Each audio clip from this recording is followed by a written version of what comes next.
카움 시청자 여러분 안녕하세요. 저희가 오늘 새로운 코너를 마련했습니다. 바로 세기의 라이벌 차 대 차 대결 구도인데요. 90년대 말 사장님 차로 유명했던 뉴 그랜저와 포텐샤, 이렇게 두 차종을 한번 비교하는 시간을 갖도록 하겠습니다.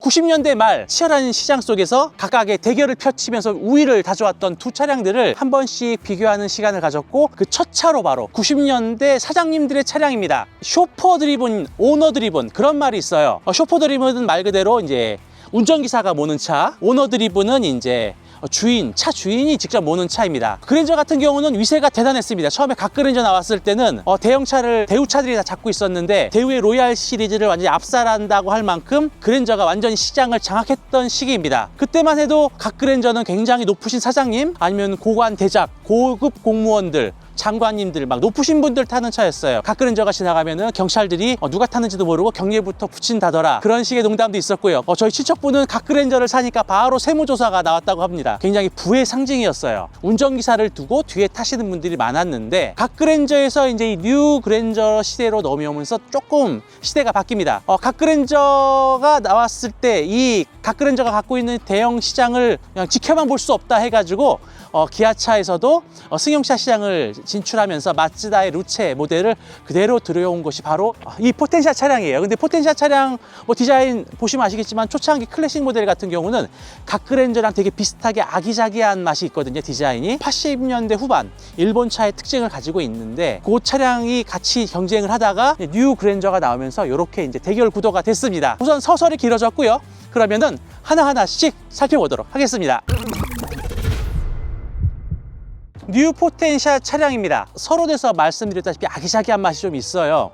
예전에 도요타 크라운이라든지 각 그랜저, 미쓰비시 데보네어, 그 다음에 마츠다 루체, 이런 모델들 80년대 후반 일본 차들의 딱 그런 디자인이었는데, 그런 아기자기한 디자인에서 조금 현대식으로 모던하게 디자인을 바꿨습니다. 그때 시기가 또 어떤 시기냐면은 기아에서 또 이 위급으로 이제 엔터프라이즈가 나왔던 시기예요. 그러다 보니까 이 앞모습을 최대한 엔터프라이즈 비슷하게 해가지고 좀 패밀리 룩으로 만든 것이 특징입니다. 엠블럼도 조금 엔터프라이즈 비슷하게 좀 모양이 바뀌었고요. 이 포텐샤 같은 경우는 2.0이 굉장히 많이 팔렸어요. 그래서 시중에 매물들도 거의 2.0이 대부분인데, 굉장히 흔치 않은 2.5 엔진입니다. 6기통이고요. 그 당시에 솔직히 야, 이거 포텐샤 6기통 2.5를 살 거면은 엔터프라이즈 그랜저를 사지, 이제 그런 시기였는데, 아무튼 2.5 귀한 차량을 남부지방에서 가져왔습니다. 이 뒷모습 한번 보면요, 엔터프라이즈 차량과 일맥상통한다고 볼 수가 있어요. 2.5 클래식 이렇게 돼 있는데, 솔직히 엔터프라이즈 차량의 주력 모델이 거의 2.5였거든요. 상위급의 엔진을, 심장을 가지고 있는 녀석이어서 굉장히 좀 강력한 엔진을 보여줍니다. 이 2.5 엔진 같은 경우는 마츠다 J 엔진이라 그래가지고서 80년대 나온 주철 엔진 인데, 기아차 같은 경우는 요 엔진을 쓰다가 엔터프라이즈 같은 경우는 이제 2.5 엔진이 로버 엔진으로 바뀌긴 해요. 주철에서 이제 고급차들이 알루미늄 합금으로 엔진이 이제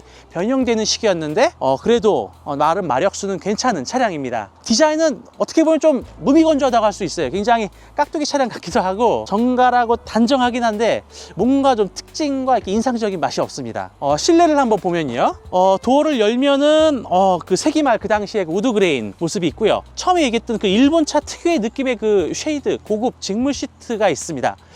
저도 개인적으로 그 가죽 시트보다는 오히려 이런 직물 시트가 오히려 더 큰 매력을 주는 것 같기도 해요. 전주인분께서 이 오디오에 또 진심이셨던 것 같더라고요. 이렇게 아대를 대가지고서 스피커, 이 당시에는 되게 순정한 공간이 안 나와서 조그만 스피커밖에 못 넣다 보니까 큰 스피커를 놓을 수 있게 했고, 또 가운데 사이드 브레이크 레버식이 아니라 풋 브레이크로 해가지고서 만들어 놓은 게 특징입니다. 계기판이 이렇게 긴 거는 처음 봤습니다. 저도 그 속도계, RPM 게이지, 그 다음에 양쪽으로 이제 통상적으로 이제 다른 부수적인 계기가 있는 건데, 이거는 주유계, 볼트 게이지, 수온계, 시계까지 4개가 일렬로 쫘라락 있어요. 그래서 이 조수석에 거의 한 4분의 1 정도까지 이렇게 계기판이 넓게 먹고 있습니다. 이런 디자인이 나중에 이제 현대기아에서 듀얼 모니터로 해가지고서 나오리라고는 이 당시에는 아마 예상하지 못했을 거예요. 약간 어두운 색인데 체리 느낌이고요. 그리고 한번 시동을 걸어보도록 하겠습니다. 그 마츠다 엔진 특유의 날카로운 엔진 소리가 있어요. 부드럽긴 하지만은 이렇게 소음이 굉장히 잘 정지됐다 그런 느낌은 없고, 약간 진동도 있고요. 그리고 이제 프로토 에어컨, 그 당시에 이제 사치적인 옵션이었고요. 이 당시에 이제 기아에서 조금 신경 쓴 카 오디오들이 이제 알파인 오디오가 있습니다. 그래서 알파인 오디오에 이제 CD 플레이어까지 되어 있고, 그 다음에 이제 오토 미션이 있고요. 요것도 위에도 상부에 수납함이 있고 글로브 박스가 밑에도 있네요. 오, 여기 물티슈도 있네요. 이 전주인분이 이 자동차 곰팡이 쓰는 거에 굉장히 민감하셨어요. 그래가지고 이 차 안에서 요것만 5개가 나왔습니다. 진짜 올드카를 사랑하시는 분들은 물 먹는 하마 같은 거 좀 놓으시는 게 좋으신 것 같아요. 뒷자리를 한번 보도록 하겠습니다. 뒷좌석에 잿더리가 있습니다. 이 90년대 사장님들 차량에는 잿더리들이 있어요. 차 안에서 담배 피시는 게 당연하게 이제 막 영화나 드라마 같은 데서 봐도 담배 피시는 모습들이 지금은 상상할 수 없는데, 그 당시에는 높으신 분들이 내 차에서 담배 피겠다는데 누가 말려, 이제 이런 분위기였습니다. 아까 말씀드린 대로 이 물 먹는 하마들이 여기 엄청 많이 있습니다. 그리고 그 당시에 고급 옵션이네요. 이 가운데 센터 콘솔에 카 오디오를 사장님께서 내가 듣고 싶은 음악을 이렇게 고르실 수 있게 이렇게 또 세팅까지 되어 있습니다. 이 차 같은 경우는 앞에 스피커도 그렇고 뒤에 스피커도 그렇고 아델 해가지고 스피커 작업은 순정보다 되어 있는 것 같아요. 근데 또 세기말의 그 특징이었던 공기청정기는 없네요. 여기 가운데쯤에 있었는데, 우선은 이렇게 지금 쉐이드 느낌의 실내를 봤고요. 지금 보실 차량은 이제 뉴 그랜저 차량입니다. 97년 말, 98년 IMF 딱 그 시기에 나온 차량이에요. 뉴 그랜저의 끝물이라고 할 수 있는데, 이 차량이 각 그랜저랑 다른 게 뭐가 있냐면 차가 엄청 커졌습니다. 다른 것보다도 폭이 굉장히 넓어졌어요. 일본 차들의 특징이 협소해요, 폭이. 그러다 보니까 지금 일본 차들 뭐 렉서스라든지 뭐 그런 차들도 보면은 같은 그 럭셔리 세단에 비해서 굉장히 좀 폭이 좀 좁은 편인데, 좁은 일본 차도 현대가 만들면은 굉장히 넓어집니다.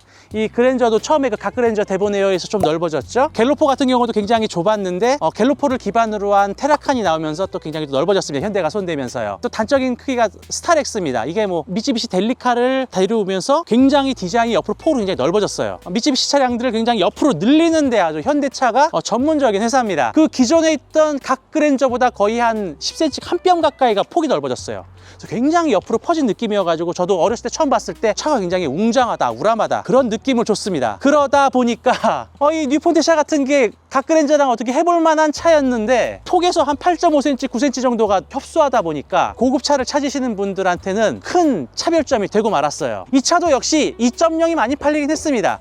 2.5는 뉴 그랜저보다는 이 위급의 다이너스티로 좀 많이 가시긴 했죠. 디자인은 원래 초기형은 그릴이 이렇게 일자였는데 아마 이게 후기형이다 보니까 한 번 나눠진 것 같아요. 곡선 위주의 디자인이고요. 저 어렸을 때는 이 뒷좌석에 이 통유리로 된 게 되게 좀 있어 보였습니다. 보통 그 당시 80년대 차들 디자인이 여기 이렇게 분리해가지고 삼각형 유리만 해놓고서 이 사각형 유리만 내려가게 했는데, 광활한 유리 비율가 굉장히 고급스러웠던 것 같아요.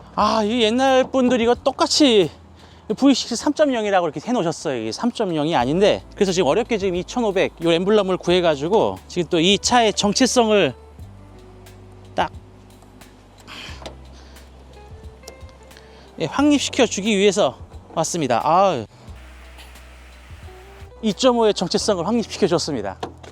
그리고 또 그 당시 고급차들의 특징이 나 이렇게 잘났다 하고 이렇게 광고를 하고 다닙니다. ABS의 듀얼 에어백. 90년대 말에 다른 차량들 없던 시대예요. 이게 고급차니까 이런 걸 달릴 수 있었지, 돈이 있어도 이런 옵션을 선택할 수 없었던 시기입니다. 이 포텐시아 같은 경우도 ABS의 에어백 같이 있네요, 이렇게. 근데 얘가 듀얼 에어백이니까 조금 더 난 것 같기도 합니다. 그럼 실내를 한번 보도록 하겠습니다. 우선 실내입니다. 아까 보셨던 포텐시아랑 다른 게 이 우드 그레인이 광빨이 반짝반짝이는 게 장난이 아니에요. 그리고 핸들에도 이렇게 이제 리모컨들이 깨알같이 있습니다. 특이한 게 여기 대시보드 커버를 해 놓으셨는데, 전주인 분께서 대시보드 커버를 한 이유가 보시면은 여기 상에 있어요. 화상 자국처럼 비슷하게. 이 당시 현대차나 대우차들이 이렇게 이게 대시보드 이쪽이 좀 이렇게 타는 증상이 있더라고요. 햇빛에 가리려고 이렇게 해 놓으신 것 같습니다. 요거는 이제 빼놓을게요. 오토 에어컨이긴 한데 액정은 없네요. CD 플레이어도 이제 그 당시에 최첨단 미디어 매체였는데 넣을 수 있게끔 되어 있고, 시동을 한번 걸어보면은 아까랑 틀리죠. 정숙한 느낌이에요. 거의 진동 안 나고. 아까 보셨던 포텐시아는 여기에 이제 수납함이 있었는데 대신에 이제 듀얼 에어백이 있고요. 가죽 질감도 국산차치고 굉장히 괜찮은 편이에요. 그리고 수납 공간 같은 경우도 여기저기 많이 있고, 90년대 말에 이제 음료수 먹으라고 이렇게 컵홀더까지 넣는 차들도 흔치가 않았던 시기입니다. 시가잭들도 있고요. 여기 보시면은 이 스텝도 알루미늄으로 딱 그랜저라고 고급스럽게 해놓은 것 같아요. 훨씬 더 포텐시아보다 경쟁력이 있는 것 같습니다. 뒷좌석의 사장님들의 이 재떨이는 여기도 여전히 있습니다. 90년대에는 이 무릎 공간도 굉장히 넓어요. 밖에서 말씀드렸던 유리 같은 경우도 이 프레임이 나눠짐 없이 한 통유리로 되어 있다 보니까 통으로 내려갑니다. 이렇게 손잡이도 약간 럭셔리하게 돼 있고 사장님을 위한 독서등도 이렇게 있습니다. 이 그랜저 후면이 확실히 이 고묘한 각선이 되게 이뻐가지고 그 당시에도 제 가슴을 설레게 했던 것 같은데, 또 이 듀얼 머플러의 포스가 장난이 아닙니다. 이 보통 마후라 하면은 그냥 파이프 아니면 잘해야 있어야 요 팁 정도인데, 그냥 팁도 아니고 쌍 마우라. 포텐샤의 그냥 통상적인 마우라보다는 뭔가 굉장히 좀 있어 보이죠. 이 당시 차량들 타이어를 보면은 둘 다 15인치 20565 타이어예요. 얘도 15인치 20565 사이즈가 똑같습니다. 럭셔리 세단, 대형 세단인데도 15인치밖에 안 돼요. 이 당시에는 15인치만 해도 굉장히 컸었거든요. 지금 15인치는 아마 아반떼 정도 깡통 차들이 보통 그 정도 할까 싶은데, 이 당시에는 15인치만 해도 굉장히 우람한 휠을 보여주던 시기였습니다. 엔진룸을 한번 보도록 하겠습니다. 우선 그랜저고요. 가장 큰 차이점이 바로 전륜과 후륜 구동이라는 겁니다. 이 그랜저는 이제 전륜 구동이다 보니까 횡치라 그래서 엔진이 이렇게 지금 실린더가 배치가 돼 있어요. 고급차다 보니까 굉장히 가득 찬 느낌이고요. 마스다 엔진 요거는 후륜이다 보니까 종치로 해가지고 이렇게 실린더들이 양쪽으로 배치가 돼 있습니다. 시동을 한번 걸어보면은 엔진 마력수는 포텐샤 엔진이 한 10마력 정도 더 높아요. 포텐샤 엔진이 175마력, 그리고 이 뉴 그랜저가 167마력입니다. 그런데 이 차가 무게로 봤을 때 또 100kg 정도 더 가볍거든요. 힘은 세고 차는 가볍다 보니까 나가는 거는 굉장히 경쾌하게 나갑니다. 운전이 굉장히 가볍고요. 그러면 잠깐 한번 이 앞을 한 바퀴 돌아보도록 하겠습니다. 어렸을 땐 이 그랜저가 엄청나게 큰 차 같았는데 지금 보니까 사이즈가 뭐 그렇게 크다는 느낌은 안 드네요. 이 차량이 딱 90년대 현대차의 딱 그 느낌입니다. 근데 굉장히 조용하고 진동이 없어요. 그 당시 사람들은 굉장히 깜짝 놀랐을 것 같아요. 이 차량이 과속방지턱 같은 거 넘어도 그냥 스무스하게 탁 넘어간다는 느낌? 물컹물컹하고, 그리고 이 기아 느낌이라든지 핸들 느낌이 굉장히 부드럽습니다. 현대차의 딱 그 당시 현대차 느낌인데, 근데 이제 그런 거 있어요. 엑셀을 밟으면은 뭔가 이렇게 동력이 새고 있다는 느낌. 그 엑셀을 밟았을 때 엔진과 그 덜컥거리는 그거를 최대한 상쇄하기 위해서 굉장히 미션이 좀 헛돈다는 그런 느낌? 근데 그럼에도 불구하고 연비는 포텐샤보다 더 좋습니다. 이 현대가 참 신기한 것 같아요. 전륜구동이라는 구조적인 이점도 있겠지만은 굉장히 차량이 부드럽고 드라이빙하는 맛은 없어요. 막 고속도로에서 아마 휘청했으면 이거 막 휘청휘청하고서 전혀 그랬을 것 같긴 한데, 아무튼 딱 90년대 그 물침대 느낌의 현대 차량입니다. 얘는 어떤 느낌이냐면은 기아 콩코드 딱 그 연장선을 탄 느낌이에요. 제가 지금 2.0 포텐샤도 타봤는데 2.0 포텐샤가 딱 콩코드 업그레이드 된 느낌이거든요. 근데 콩코드 엔진이랑 아마 똑같은 엔진일 텐데 차가 커지다 보니까 힘이 없다는 느낌? 근데 이 차는 밤대로 쭉쭉 나갑니다. 이 엑셀 그 감각이 아까 봤던 현대 차량은 틀려요. 엔진 미션과 엔진이 딱 이렇게 체결돼 가지고서 동력이 중간에 샌다는 느낌도 안 들고요. 그리고 고속으로 달렸을 경우에 굉장히 안정감 있게 나갑니다. 이 엔진 질감이라든지 이런 느낌이, 핸들링 이런 것들이 굉장히 좋아요.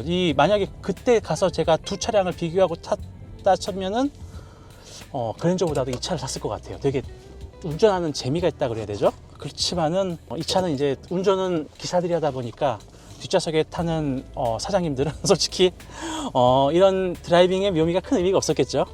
그래서 이제 아마 시장에서 이 포텐샤가 처참하게 그랜저한테 밀렸었던 것 같기도 합니다.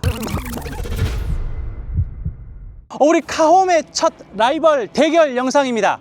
그랜저와 포텐샤. 처음 시작할 때는 사장님들의 차였어요. 쇼퍼 드리븐이라고 운전기사들이 모는 차였고요. 뉴 그랜저, 뉴 포텐샤 끝물이 되면서 쇼퍼 드리븐이 아니라 오너 드리븐, 사장님의 차가 아니라 이제 사장님들이 직접 운전하는 차가 됐습니다. 90년대 세기말이 되면서 IMF로 경제가 어려지면서 사장님들이 다들 운전기사를 둘 여력이 안 되셨나 봐요. 그 다음부터 사장님들은 직접 운전하시는 시대가 왔고요. 그 대신에 회장님들 차들이 막 등장하는 시기이기도 합니다. 그랜저 윗급으로는 다이너스티라는 차가 생겼고, 그 뒤에 에쿠스라는 이제 현대를 대표하는 대형 럭셔리 세단이 생겼고요. 포텐샤 같은 경우도 윗급의 엔터프라이즈라는 차가 생겼습니다. 그리고 대우에서도 아카디아라는 차가 생기고요. 그 다음에 뭐 쌍용에서 체어맨이라는 차도 생기고, 운전기사가 모는 쇼퍼 드리븐 차량들은 여러 가지 차들이 더 시장 경쟁이 치열해집니다. 둘 다 끝물이긴 한데 이 차량이 97년식 뉴 그랜저거든요.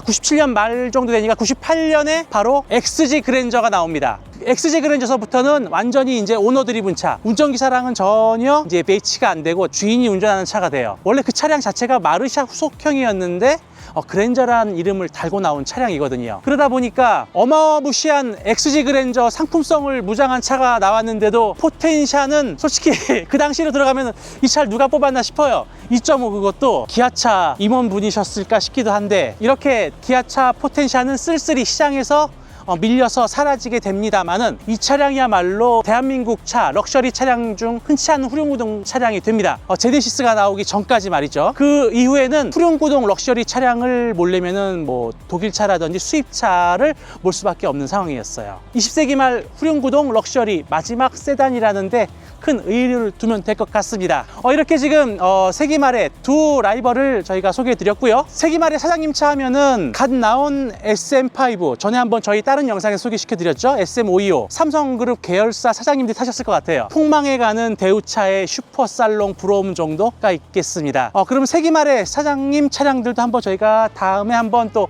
소개해 드리는 시간을 갖도록 하고요. 더 이어서 세기의 대결, 또 다른 세기의 라이벌 차량을 두 대 준비해 가지고 또 찾아뵙도록 하겠습니다. 이제까지 시청해 주셔서 감사합니다.